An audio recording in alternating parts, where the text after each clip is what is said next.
Welcome back to Danny Gossip Girl's A to Z pop culture scandals of the early 2000s. It is now time for the letter S, which is in regards to one of all of our faves. And this is all of Speidi's fake paparazzi stunts.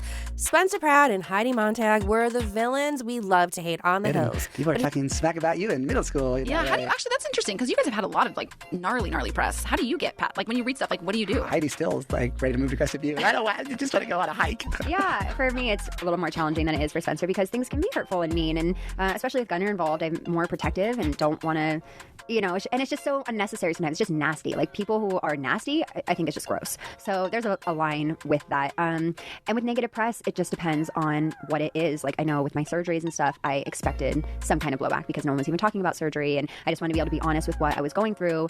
And that still had like so many repercussions until recently with like the Kardashians making surgery like way more glorified. People are like, alleged, oh, now it's cool.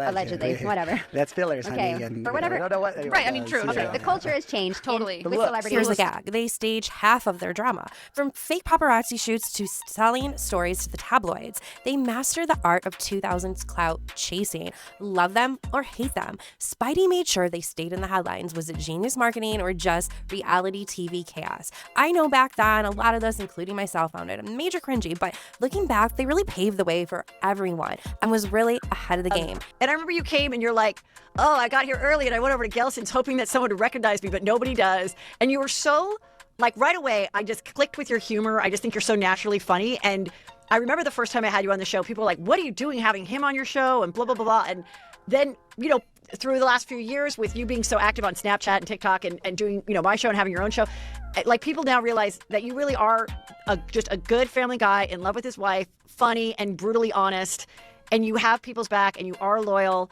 And so how does it feel now to have all these people, like now you guys are the most popular kids in the school again on the internet, and all these people being like, I always loved Heidi and Spencer, but maybe you never heard from them in the last 5 years. Like, what is it doing? I mean, I feel it's all positive, it's all good, but there's got to be a little bit of that, like, now it's cool to be, that's this like emotional,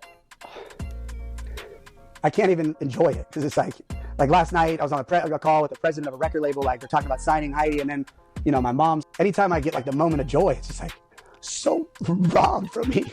So it's like heaven and hell. It's like, oh, your dreams are come true. You're the most famous person ever, everywhere you go, and all these opportunities are coming. But it's like, oh, your whole world burned down and everything you loved and cherished. And even now with all this success, like, share your thoughts. Let's get into it. What do you think?